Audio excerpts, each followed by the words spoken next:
Olá, queridos alunos da Universidade da Vida, sejam bem-vindos a mais uma aula.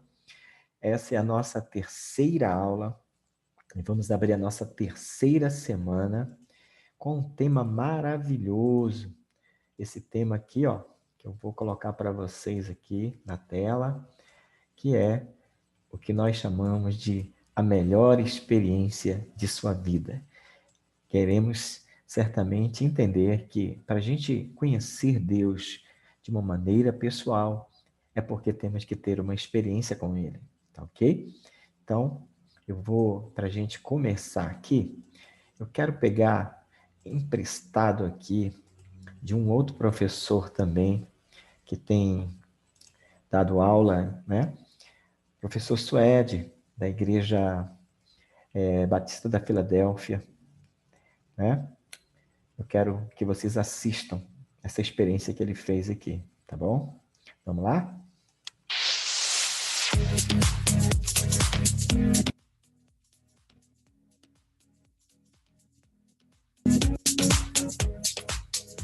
Graça e paz, pessoal, tudo bom? Nós estamos aqui começando a terceira aula da Universidade da Vida, esse curso que vai transformar sua vida, que vai transformar você em uma nova pessoa, em nome de Jesus, tá bom? Nossa terceira aula, cada vez mais, amém? Pessoal, eu vou fazer aqui uma experiênciazinha para vocês, que vocês vão entender muito bem o que foi falado aqui na aula, tá? Então aqui, ó, eu tenho 3 copos. Então, aqui como é que funciona?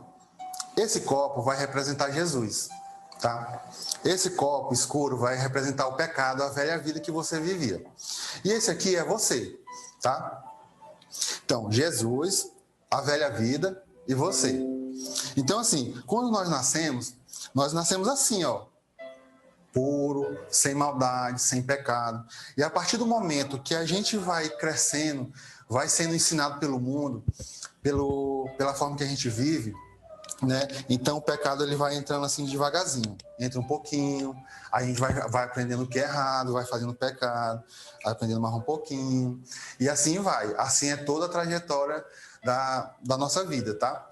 Depois, principalmente quando a gente chega à adolescência, é uma fase assim que a gente começa a aprender muita coisa assim que vamos dizer assim que não presta, né?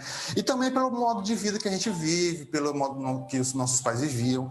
Gente, eu não estou botando culpa nos nossos pais não, tá? Eles viviam de um jeito e por alguma ocasião da vida, da situação, eles não tiveram essa oportunidade que a gente está tendo de conhecer Jesus e ter essa vida transformada, e assim eles foram vivendo a vida deles. Mas a partir dessa aula, a partir dessa universidade da vida que você está fazendo, você pode ser uma pessoa transformadora na vida das pessoas que estão ao seu redor. Família, esposa, filhos.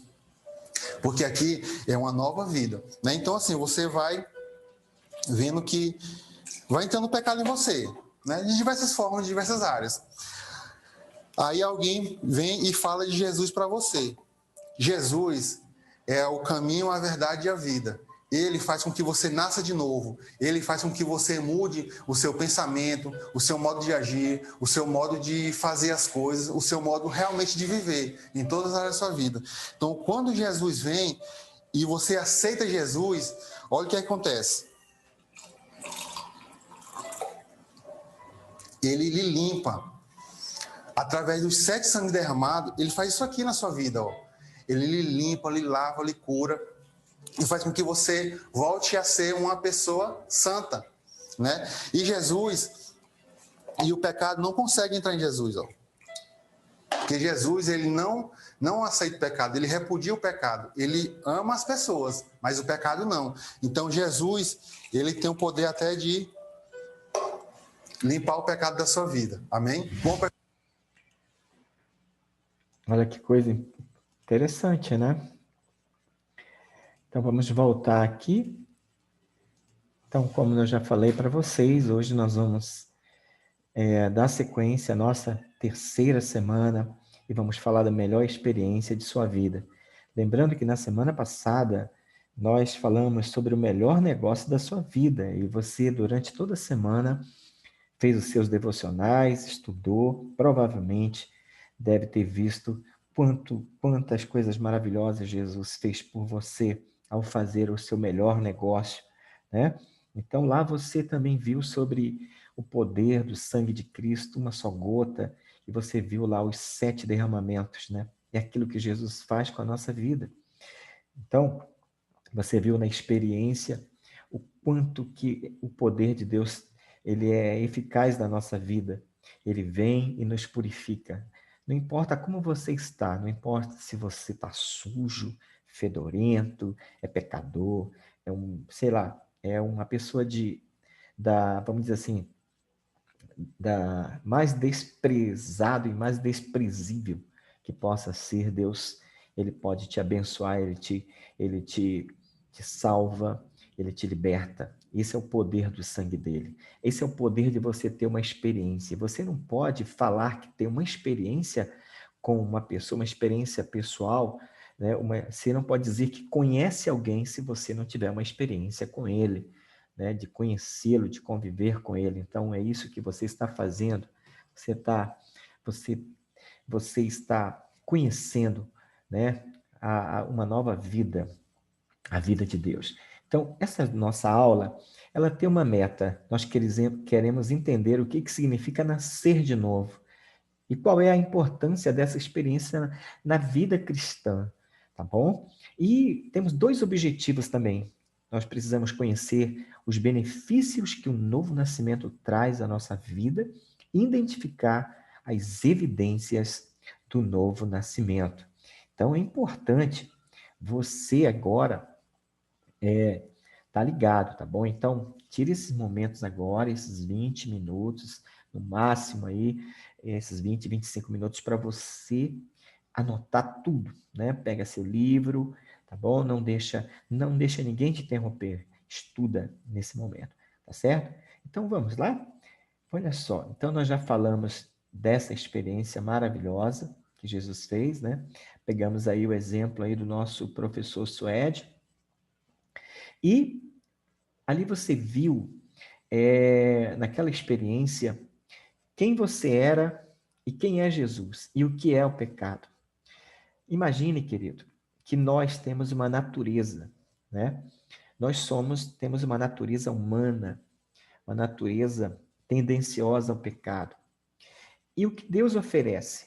Uma natureza renovada, o que nós chamamos de nova natureza. Nós precisamos entender isso. Essas 2 naturezas estão tendo a gente, elas estão fazendo essa queda de braço aí, né? Quem tem mais força vai derrubar o outro.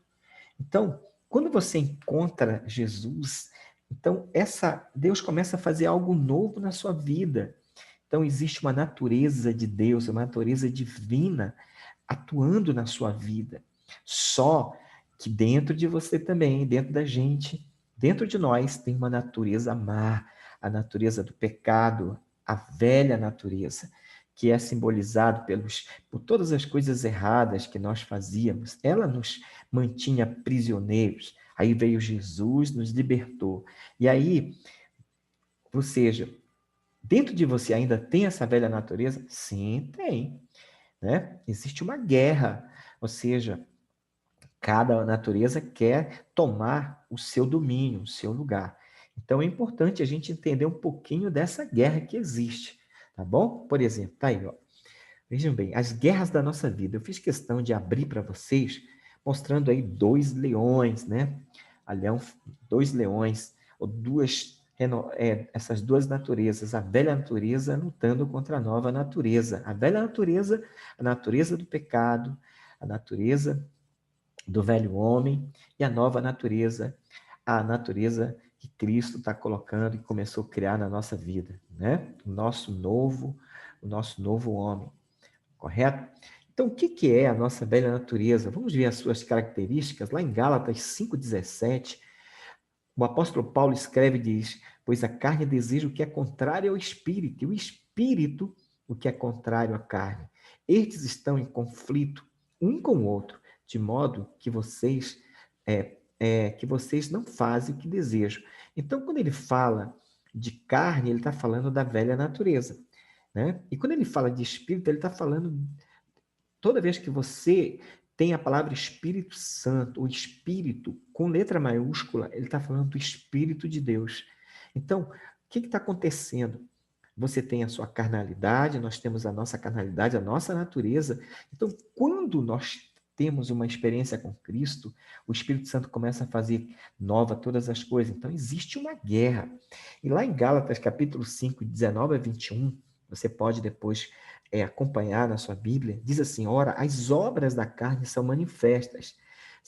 Elas são várias, né? Imoralidade sexual, impureza, libertinagem, idolatria, feitiçaria, ódio, discórdia, ciúmes, ira, egoísmo, dissensões, facções, inveja, embriaguez, orgias e coisas semelhantes. Os advirto, como antes já os adverti, que os que praticam essas coisas não herdarão o reino de Deus. Então, o que Paulo está dizendo? Que essas coisas, elas lutam contra o Espírito de Deus. Essas coisas fazem parte da tua velha natureza. Você era um homem imoral, uma mulher imoral, agora você sabe da graça de Deus, daquilo que Deus está fazendo, era idólatra, feiticeiro, odiava as pessoas, agora você está amando as pessoas. Você era uma pessoa facciosa, né? Dissenta, uma pessoa que só queria divisão, e você estava ali nas orgias. Imagine, tudo isso faz parte de uma velha natureza. E isso está querendo voltar. E isso luta todos os dias para que você volte. Então, essas aí são as características da velha natureza. E você conhece, né? E aí você tem aqui do outro lado a nova natureza. Então você tem aqui o fruto do Espírito. A Bíblia diz que é amor, alegria, paz, paciência, amabilidade, bondade, fidelidade, mansidão, domínio próprio. Contra essas coisas não há lei, e os que pertencem a Cristo Jesus crucificaram a carne com suas paixões e seus desejos. Se vivermos pelo Espírito, andemos também pelo Espírito. Gálatas 5, de 22 a 25. O apóstolo Paulo escreve a igreja de Gálatas, né, dos Gálatas. Então ele está dizendo que essa é a obra que o Espírito começa a fazer, você começa a amar as pessoas, você começa a ter alegria, você tem paz, você tem equilíbrio, você tem paciência com as coisas. Isso é a obra de Deus. E essa natureza, ela é divina, isso é do céu, isso está vindo para você, criando um novo homem, uma nova mulher. Tá certo? Então entenda um pouco dessas guerras que existem. Agora, querido, saindo um pouco desse campo, né, da batalha, vamos conhecer como é que isso se trava na vida do ser humano mesmo. Então, no capítulo 3 de João, nós temos no versículo 1, logo dizendo assim, o apóstolo João fala assim, havia um fariseu chamado Nicodemos, uma autoridade entre os judeus. Olha só que coisa. O que aconteceu? Esse Nicodemos, ele tinha mais ou menos uns 82 anos, ele já era bem idoso, e ele era um príncipe, ou seja, um líder na realidade. A Bíblia chama de líder. O farisaísmo daquela época era um partido religioso, né, totalmente contaminado pelo Império Romano, né? Esses caras estavam a serviço dos romanos praticamente. Então havia um declínio espiritual na vida do povo de Israel. Então esse homem aqui, esse Nicodemos, ele era um fariseu, entendeu? E ele era uma autoridade entre eles. Então, a Bíblia diz no capítulo 3 que esse homem foi até Jesus à noite, mais ou menos 2 horas da manhã, para poder conversar com Cristo. E Jesus, então, fala para ele algumas coisas que confrontou ele, e esse homem teve uma experiência pessoal. Ele era religioso. Esse homem estava praticamente todos os sábados, né, na sinagoga, estava diretamente por ser líder, ele estava junto. Então, esse homem era um religioso, mas ele não sabia o que era um novo nascimento. Tá certo? Então, olha só, hoje nós precisamos entender o que é um novo nascimento. Você está falando que é um novo, significa que você é alguém que já nasceu a primeira vez para os seus pais, né? Teve o nascimento aí biológico, e agora você tem um nascimento espiritual, que é um novo nascimento, é quando a pessoa tem uma experiência com Cristo. E isso foi que Nicodemos Ele teve. Agora, o que é novo nascimento, querido? A gente precisa saber o que não é novo nascimento, que a gente acha que a gente está na igreja, está tudo certo, a gente conhece a Deus, nascemos numa religião, e eu conheço a Deus, eu leio a Bíblia. Então, olha, não, o que não é o novo nascimento? Novo nascimento não é novo nascimento ser bem-sucedido. De repente você fala, eu estou bem, eu estou na igreja, estou ganhando dinheiro, estou rico.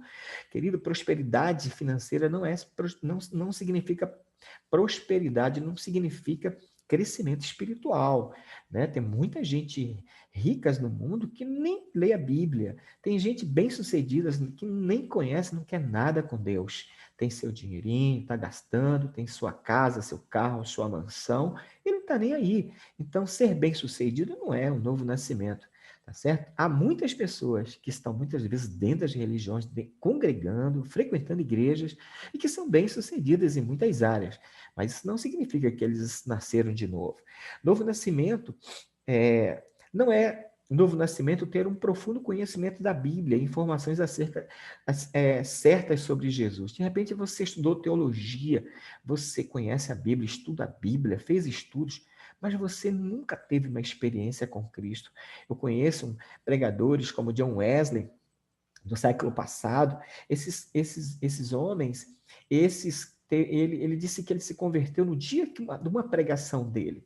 Então, tem pessoas que têm conhecimento da Bíblia, lê a Bíblia, mas ele não tem uma experiência com Cristo. Então, ele não é nascido de novo. Novo nascimento não é ser uma pessoa profundamente religiosa. Talvez você é religioso, todo dia faz as suas preces, lê a sua Bíblia, vai à sua igreja, você cumpre os seus rituais, né?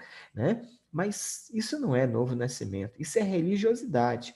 Novo nascimento não é ocupar um cargo de liderança na igreja. Você talvez seja uma pessoa que está dentro da igreja e você participa de determinada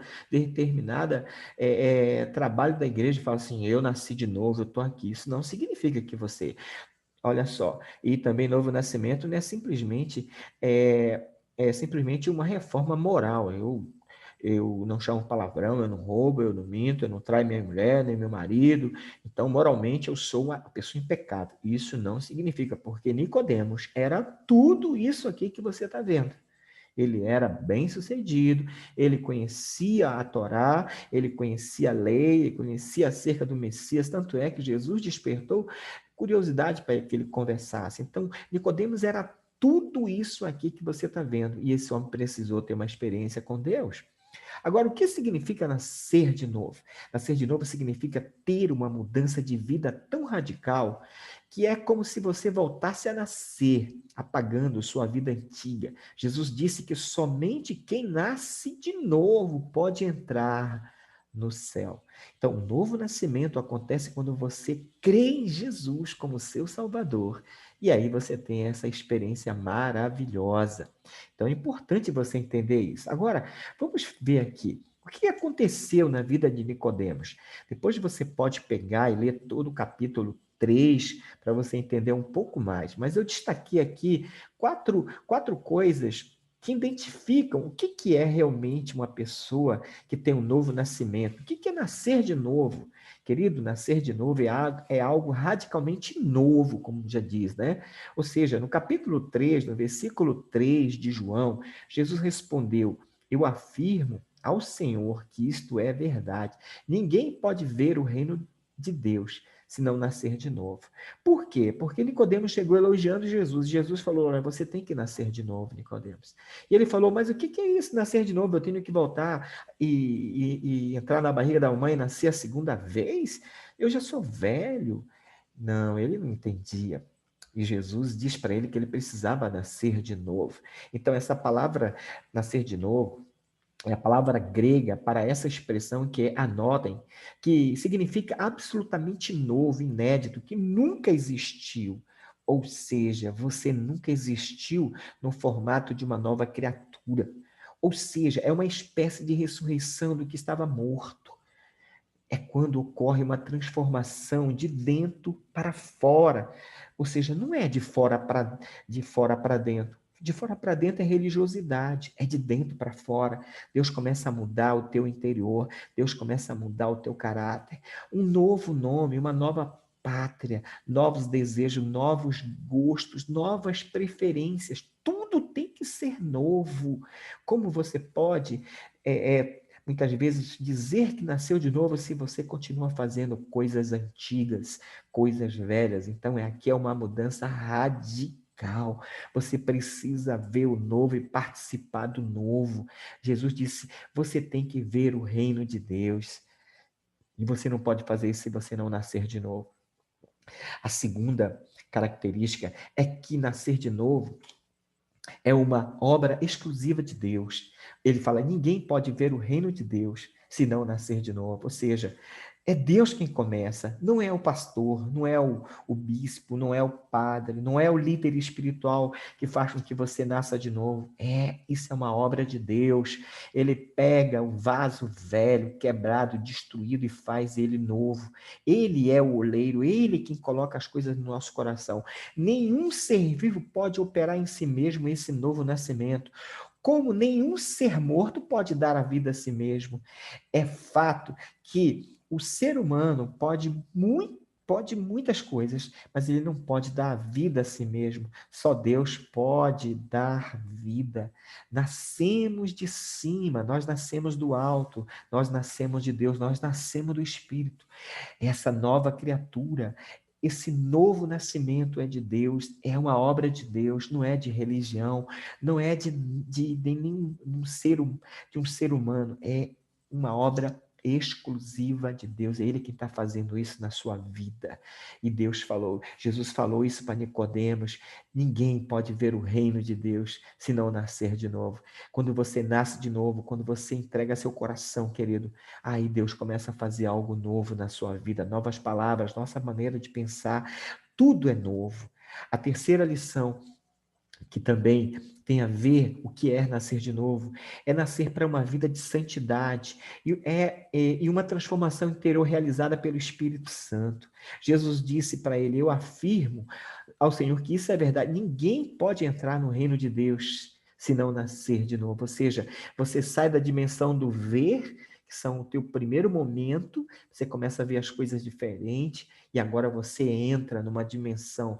Entrar numa dimensão é viver a cultura do reino, é viver os costumes do reino de Deus, é viver uma cidadania do céu. Ou seja, Jesus disse que se ele não nascer da água e do espírito, né? São dois elementos que fazem que essa pessoa se torne pura, santificada. Então, a água aqui refere-se ao batismo de João e aos outros ritos similares com os quais Nicodemos estava familiarizado. Agora, a verdade é que deve haver arrependimento, confissão, perdão e purificação do pecado para alguém estar capacitado a entrar no reino de Deus. E não somente isto, é preciso que o poder renovador e transformador do Espírito Santo intervenha na vida do ser humano. Só ele pode fazer isso. Querido, é uma vida nova, é uma vida de santidade, e isso é feito pelo poder do Espírito Santo. Amém? Então, vamos à última, né? A última, quando você nasce de novo, existe um selo que é dado pelo Espírito Santo. Imagine, toda mercadoria, todo produto, ele tem um selo de qualidade, né? Quando você bota uma carta no correio, só chega porque tem um selo. Esse selo aqui que você está vendo, esse selo é a marca espiritual, porque somente quem nascido de novo tem esse selo, e Deus vem buscar a sua igreja. Então, diz a Bíblia lá em Efésios 1, 13 e 14, Paulo diz: nele, quando vocês ouvirem e creram na palavra da verdade, o evangelho que os salvou, vocês foram selados com o Espírito Santo da promessa, que é a garantia da nossa herança até a redenção daqueles que pertencem a Deus, para o louvor da sua glória. Olha só que coisa maravilhosa. Então, você é selado. Quando você nasce de novo, você é selado. Quando o Espírito Santo mora em nós, ele mesmo testifica a realidade do nosso novo nascimento, pelo qual não pode ser invalidado nem revogado. devemos pedir ao Espírito Santo a cada dia que nos revista de sua santidade e que nos permita experimentar os benefícios do novo nascimento. Então existe um selo na sua vida, querido. Deus é Senhor e Ele faz isso. Isso são características de um novo nascimento. Isso é importante. Agora, é importante a gente entender que Deus quer fazer isso. E a gente termina a nossa aula de hoje fazendo uma pequena síntese, ou seja, o que é ter uma experiência com Jesus? Você viu o que é uma experiência, esse poder, quando você entra, quando você se converte, quando você está perto, há o que? Há uma transformação na sua vida. E você viu também as características da velha e da nova natureza, né? Como que a velha natureza age, como que a nova natureza age, a natureza que Deus quer. Talvez se existe algum resquício dessa velha natureza ainda na sua vida, hoje é dia de você se ajoelhar e pedir perdão. E você viu o que é e o que não é novo nascimento. Querido, se você quer que Deus te abençoe, então hoje entregue seu coração a Cristo. Peça perdão a Ele e busque todos os dias uma novidade de vida. Amém? E aí a gente sempre, quando nós terminarmos, logicamente, né? Nós oramos. Eu gostaria que nesse momento também, antes de nós orarmos, preste bem atenção. Você tem uma agenda, né, da semana que vem. Ou seja, você precisa continuar estudando todos os dias sua lição. Tenha um tempo com Deus. Leia a Bíblia, né? Ore a Deus, fale com Deus, peça perdão, perdoe as pessoas. Se você puder, vá à igreja, vá à célula, vá às reuniões, anote tudo, pergunte ao seu líder, ligue, entre em contato com ele, diga: eu não estou entendendo isso aqui, mas você precisa fazer o seu dever de casa. Tá certo, querido? Então é importante você entender. Fecha teus olhos nesse momento, vamos fazer uma oração, que o Senhor possa nos abençoar. Pai, em nome de Jesus, que a tua graça venha sobre a vida dos teus filhos, que haja mudança radical, que haja uma experiência, que haja, Senhor, uma nova vida, um novo nascimento, novas coisas, nova maneira de pensar, que teu Espírito Santo possa conceder isso, Senhor, que essa obra seja tua e somente tua, no nome do Senhor Jesus Cristo. Abençoe cada um dos teus filhos, em nome do Senhor Jesus. Aleluia. Amém, querido. Que Deus te abençoe e até o nosso próximo encontro. Em nome de Jesus. Amém.